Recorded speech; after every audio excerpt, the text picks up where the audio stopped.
Au cœur de la liberté, vidéo 4. Au fond, c'est peut-être la question la plus fondamentale de toutes. Qui a le droit de décider? Mais pas de façon abstraite, non, non.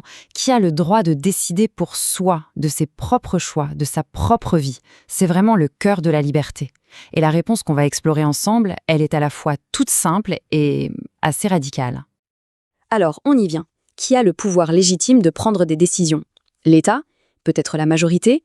Ou alors la tradition? Eh bien, la source qu'on analyse aujourd'hui, elle met un peu tout ça de côté pour proposer une réponse différente, assez audacieuse. La seule autorité qui est légitime à l'origine, c'est l'individu lui-même. Et ce grand principe, il a un nom, c'est la souveraineté individuelle. L'idée est vraiment simple. L'autorité fondamentale sur sa vie, ses choix, ses actions, eh bien, elle nous appartient. Ce n'est pas un privilège qui nous est accordé, non, c'est le point de départ de tout.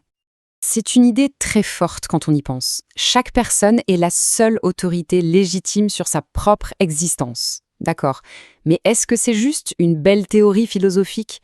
D'où est-ce qu'elle vient, cette légitimité? La réponse, en fait, elle est étonnamment concrète. Oui, parce que ce concept, ce n'est pas juste une idée en l'air. Il prend racine dans une réalité très très concrète, on pourrait même dire physique, qui nous concerne absolument tous. En fait, tout l'argumentaire repose sur une observation tellement simple qu'on a tendance à l'oublier.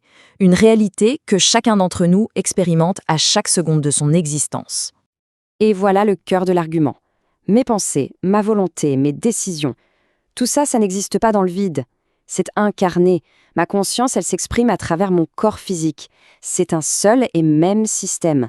Ce lien, jusqu'à preuve du contraire, il est totalement indissociable. Et ça nous amène à voir le mot « propriété » un peu différemment. Ici, on ne parle pas de possession passive, comme quand on possède un objet. Non, on parle de contrôle actif, de contrôle direct. La vraie propriété, c'est la capacité de diriger, de mettre en mouvement. Cette citation, tirée de la source, elle illustre cette idée de façon brillante. C'est simple, c'est puissant. Je suis propriétaire de mon corps parce que c'est ma volonté et uniquement ma volonté qui le fait bouger. Personne d'autre ne peut revendiquer un meilleur titre de propriété sur mon corps que mon propre esprit. Bon, d'accord. Le principe est clair au niveau individuel. Je contrôle mon corps, donc j'en suis souverain. Logique. Mais comment ça marche quand on vit tous ensemble? Comment on passe de l'individu à une société qui soit pacifique? Et le point crucial, c'est que cette souveraineté de chacun, ce n'est pas un idéal qu'on doit attendre. C'est le point de départ naturel. Avant n'importe quelle loi, avant tout contrat social, la situation par défaut, c'est que personne n'a un droit inné de commander quelqu'un d'autre. On part tous de la même ligne de départ. Forcément, la question qui suit est logique. Si je revendique cette souveraineté pour moi, qu'est-ce que ça implique dans ma relation avec les autres? La réponse à cette question, c'est vraiment la clé de voûte de toute vie en société. Eh bien, la conclusion est assez logique finalement. Une société pacifique ne peut reposer que sur une reconnaissance mutuelle. Si je suis souverain, alors l'autre l'est, tout autant. Mon droit s'arrête là où le sien commence. Et c'est ce respect fondamental de l'autonomie de chacun qui est le véritable socle de ce qu'on appelle le droit naturel. Mais bien sûr, il y a des cas particuliers évidents. On pourrait se demander, et les enfants? Ou les personnes qui, pour une raison ou une autre, ne peuvent pas décider pour elles-mêmes.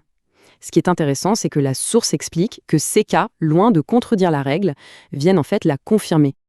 La nuance ici est cruciale. La société ne dit pas que ces individus n'ont pas de droit. Au contraire, c'est justement parce qu'elle reconnaît la valeur fondamentale de leur droit à la souveraineté qu'elle met en place des protections, une sorte de gérance de ce droit quand la personne ne peut pas l'exercer elle-même.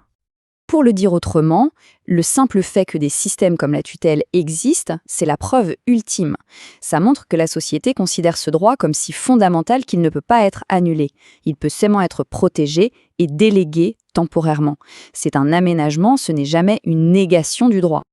Mais attention, cette souveraineté, ce droit de décider, ça ne vient pas tout seul. En fait, ça vient avec une conséquence logique et absolument inséparable. La logique est vraiment implacable. Si je suis la source de mes décisions et de mes actions, alors, forcément, je dois en assumer les conséquences. La souveraineté sans la responsabilité, ça n'existe tout simplement pas. C'est les deux faces de la même pièce. D'ailleurs, l'origine du mot est parlante. Être responsable, c'est être capable de répondre de ses actes. C'est cette capacité à répondre de nos choix qui rend la justice et la réparation possibles. Sans ça, toute vie en société s'effondre. Et il faut savoir que cette idée et cette tension entre le pouvoir et le consentement de l'individu, Ce n'est pas du tout une invention récente.